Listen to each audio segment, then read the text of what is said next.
사업 승계 컨설팅 중에서 이제 핵심 전략 두 번째 시간이죠. 오늘 알아볼 건 차등 배당 컨설팅, 두 번째는 저가 양수도 저희가 너무 많이 하고 있죠. 자, 세 번째는 산업재산권, 네 번째는 개인사업자 법인 전환. 오늘 이 네 가지에 대해서 알아보겠습니다. 차등 배당은 아직 가능하죠. 2021년부터 개인에 대한 차등 배당 시 소득세뿐만 아니라 증여세를 과세하다 보니까 또 이 증여세가 10년 합산입니다. 기본적으로 지금 증여세 구간이 30% 구간에 있는 분들도 많이 계시죠. 자, 이러다 보니까 내가 차등 배당을 우리 자녀한테 해주고 싶어도 이제 못 해주는 거죠. 그래서 지금은 차등 배당과 이제 똑같은 효과를 낼 수 있는 여러 가지 전략을 쓰죠. 자, 첫 번째는 관계 회사에 차등 배당하는 겁니다. 다시 말해 자녀 법인을 설립하고 이제 자녀가 100%인 법인을 설립하고 그 법인에다 1억 미만으로 이렇게 차등 배당 해주면 법인 입장에서는 법인세만 내는 겁니다. 다시 얘기해서 내 자녀의 구성원이 배우자랑 또 그 자녀들의 자녀, 그래서 5인 가족이 있다. 그러면 1년에 5억 미만씩 계속 넣는 겁니다. 그러면 가치가 불변하는 법인이 있다면 50억 정도는 그냥 쭉 빠집니다. 법인세만 내고.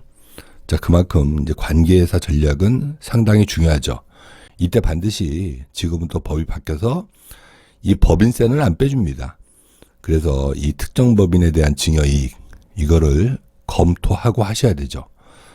자, 두 번째는 고가소각입니다. 내 자녀한테 2억 정도 이제 배당하고 싶은데 우리가 못하는 이유는 나의 소득세가 많고 또 내 자녀가 벌써 증여세 구간이 올라가 있다.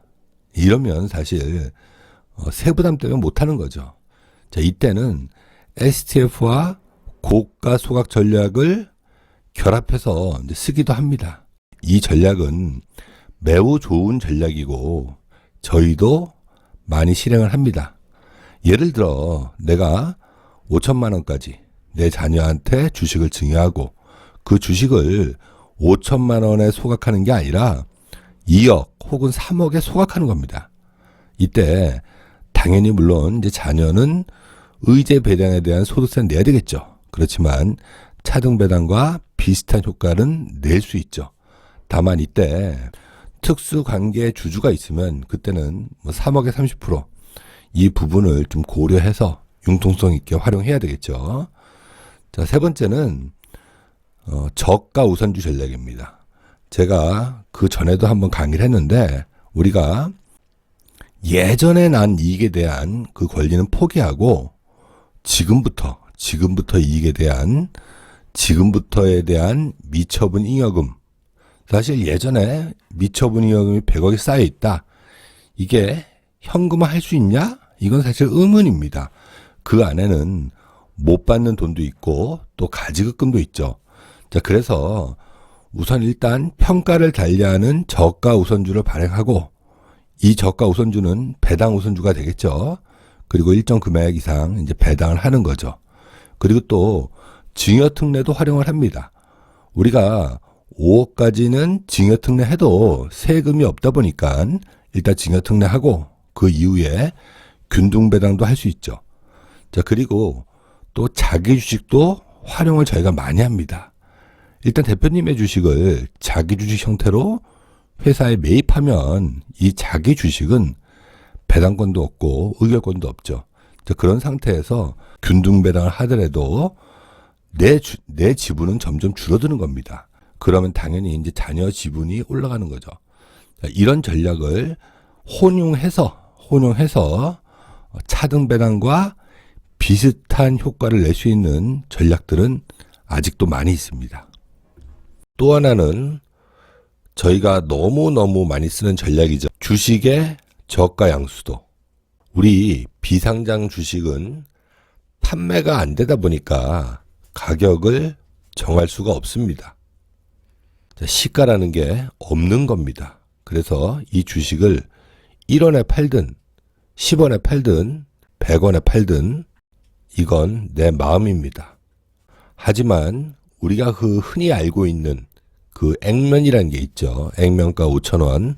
우리가 처음 발행할 때 이 한 주를 그냥 5,000원의 가격을 매겨놓은 겁니다. 자, 그래서 그 액면을 보통 기준으로 합니다. 우리가 액면가 거래가 가능합니다. 이렇게 얘기를 합니다. 이게 시가가 없다 보니까. 이 이유는 기준을 삼을 수 있는 가격이 이거 하나밖에 없기 때문입니다. 자, 그래서 보통 특수 관계자가 아니냐, 이냐, 이거에 따라서 이 특수 관계자는 양도소득세법상 특수 관계자가 있고 또 상속증여세법상 특수 관계자가 있죠. 양도소득세법상 특수 관계자는 5% 구간이죠.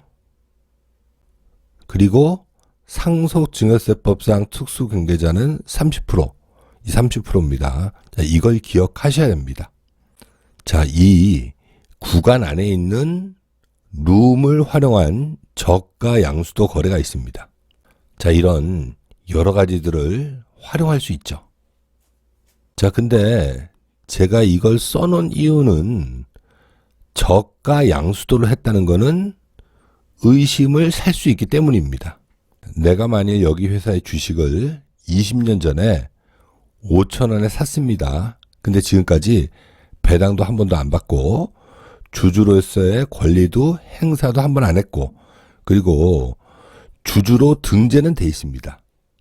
이런 상태에서 어느 날 5,000원에 다시 팔았습니다. 그러면 이게 객관적으로 제3자 입장에 봤을 때는 이게 정말 그 사람이 주주가 맞나 이렇게 생각되죠. 나라면 5,000원에 팔았을까 이런 생각을 하게 되는 거죠.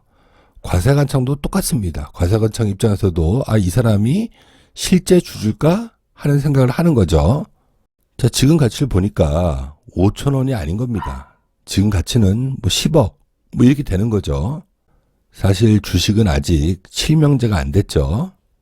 사실 부동산 같은 경우는 이게 실명제가 실행됐기 때문에 그런 생각을 안 합니다. 또 이게 그렇게 하면 위반이고 이제 세금이 정말 눈덩이처럼 많이 늘어나죠. 자, 그런데 차명 주식은 아직 실명제가 안 됐죠.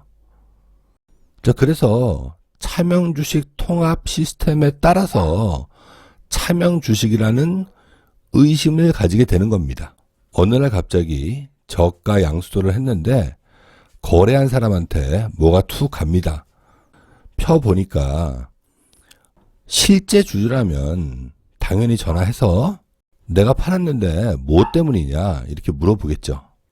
자, 하지만 그렇지 않은 경우도 있죠. 자, 이럴 때는 이제 국세청에서 전화해서 물어봅니다. 저가로 거래하셔서 이게 나간 겁니다. 이렇게 물어보죠. 근데 전화 받으신 분이 나는 그 주식 모르는데 아니면 팔았는데 잊어버릴 수도 있고 또 괜히 자기한테 불이익이 올까봐 거기서 부탁해서 이렇게 했습니다. 이렇게 자진해서 얘기하는 경우도 상당히 많습니다. 제가 너무 많이 봐서.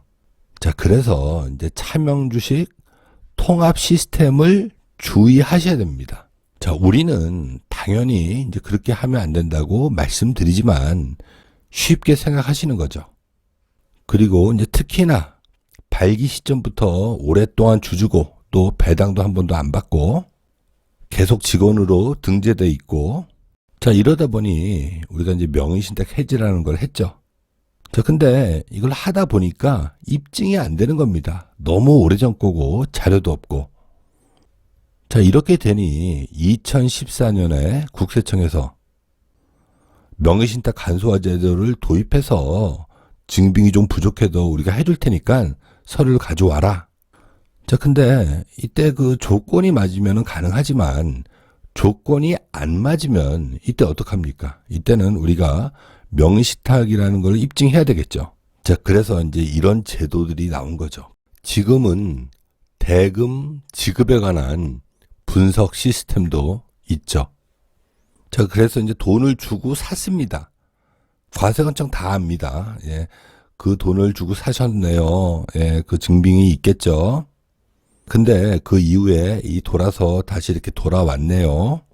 자, 이런 적도 있습니다. 저희는 당연히 이제 그렇게 하시면 안 된다고 말씀드리지만 대표님께서 이제 쉽게 생각하시는 거죠. 이거는 항상 주의하셔야 됩니다. 자, 그런데 우리가 이거를 세금을 잔뜩 내고 가져오는 게 맞냐? 저는 그렇게 생각하지 않습니다. 이거는 부정입니다. 불필요한 세금이고, 사업할 때 돈도 없어서 죽겠는데 내가 그 주식 찾아와서 뭔 부귀 영화를 누리겠다고 이걸 세금 내고 찾아온다? 그거는 저도 부정입니다. 자, 특수관계인 같은 경우는 지분율 감소 전략을 쓰고, 비특수관계 같은 경우는 실제 양수도 거래를 하는 겁니다. 차명 주주인 경우는 명의신탁으로 해지하고, 부득이한 경우는 차명 주주지만 거래를 할 수밖에 없는 경우도 있습니다. 저희가 가장 권하고 싶은 거는 실제 주주가 찾아오는 겁니다. 실제 주주가 찾아왔는데 과세관청이 뭐라고 하겠습니까? 거기다가 돈까지 주고 왔는데. 그래서 이런 부분들을 항상 주의하셔야 됩니다. 가장 경계해야 될 거는 쪼개지 마라.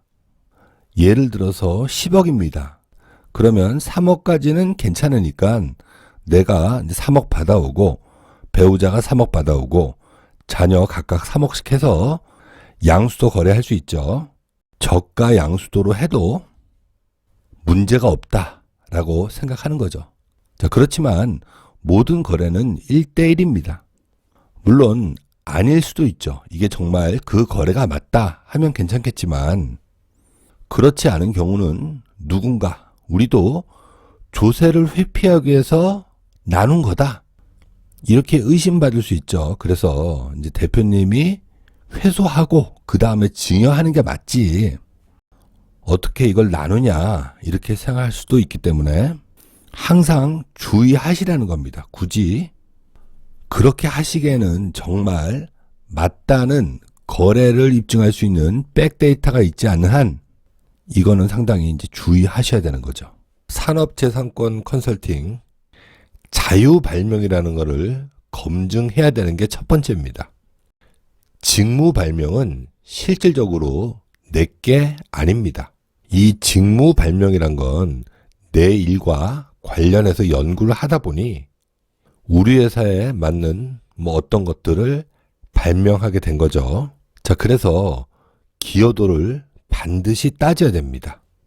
자, 그리고 또 하나는 법인이 출원하고 개인이 발명했습니다. 그 말은 직무 발명 보상금을 받을 수 있다는 겁니다. 자, 그래서 이제 이런 것들을 활용하셔야 됩니다. 제가 어떤 분하고 같이 그 회사를 갔는데 다 이제 법인이 출원했다고 그럽니다. 자, 그래서 산업재산권에 관한 컨설팅은 어렵습니다. 그건 아니란 얘기죠. 직무 발명 보상금이란 게 있죠. 퇴직하고도 내가 이 돈을 받을 수 있는 권리가 있다. 그러면 기타 소득세로 과세하죠. 더 중요한 건 직무 발명 보상금은 대표이사가 받아도 연구인력개발비 세액공제 25%가 됩니다. 굉장히 중요한 겁니다. 실질적으로 연구를 많이 하시는 회사는 제가 지금도 매년 감정평가를 통해서 직무발명 보상금을 지급하는 회사도 있습니다. 막 무리하게 하지 마시고 실질적인 실체를 가지고 하시면 되는 겁니다. 또 하나는 로얄티를 받는 방법이 있습니다. 정말 내가 개발한 게 있다면 회사로부터 또 다른 데다 이제 팔 수도 있고 여러 가지를 할 수 있습니다. 로얄티를 받는 거는 산업재산권 대여라고 해서 지금은 중소기업 특별세 감면도 됩니다. 자, 이런 걸 보면 법이 많이 진화했습니다. 결국은 실질적으로 내가 이걸 발명했냐 이겁니다. 자, 이런 개연성을 잘 따지고 우리가 이 제도를 도입하는 게 중요할 것 같습니다. 자, 다음은 개인사업자 법인전환 컨설팅. 저는 매우 중요하다고 생각합니다. 우리가 개인사업자를 법인전환하는 방법은 뭐 몇 가지가 있죠. 첫 번째는 포괄양수도입니다. 포괄양수도는 인적, 물적 모든 부분을 사업장별로 넘기는 거, 법인전환하는 거를 포괄양수도라고 하죠. 이때 당연히 세금 계산서를 발행하면 안 되죠. 자, 근데 우리가 이게 헷갈릴 때가 있습니다. 이게 포괄양수도인지 아니면 일반 양수도인지, 그리고 또 우리 기장하시는 세무사분들이 우길 때도 있습니다. 그러면 우리가 조치할 수 있는 건 단 하나죠. 대리납부제도입니다. 우리가 대리납부제도를 활용해서 쓸데없는 조세 부담을 할 필요는 없는 겁니다. 자, 그리고 두 번째는 일반 양수도죠. 일반 양수도는 내 사업장에서 사업을 할 때, 이때 부동산은 놔두고 이제 사업 부분만 양수도 할 때 일반 양수도로 합니다. 자, 이렇게 되면 부동산 부분은 이제 임대 사업자가 생기겠죠. 이래서 사업자가 두 개 생깁니다. 이때 이제 기존에 있던 사업자가 넘어가니까 이거는 포괄 양수도가 아니냐 이렇게 물어보는데 이제 그건 아닌 거죠. 그래서 이때는 계산서 발행을 해야 되는 겁니다. 저희도 이제 헷갈릴 때가 있죠. 헷갈릴 때는 무조건 대리납부제도를 활용하면 됩니다. 자, 그 다음에는 현물출자, 또 이제 중소기업 통합, 기타 뭐 여러 가지가 있죠. 우리가 사업하는 개인 사업자를 법인 전환하는 것뿐만 아니라 법인을 새로 설립하고 또 법인을 매입한 다음에 그 이후에 일정 시간이 지난 다음에 법인을 합치기도 합니다. 이 모든 것들을 개인사업자 법인 전환이라고 하죠. 자, 그리고 이제 사업 양수도 시 국세청에서 제일 유념해서 보는 게 이 영업권 평가죠. 영업권 평가를 적정하게 해야 되는 겁니다. 너무 과하게 해도 안 되고 또 평가를 안 해도 안 됩니다. 평가를 안 해서 증여세를 이제 과세한 사례도 있습니다.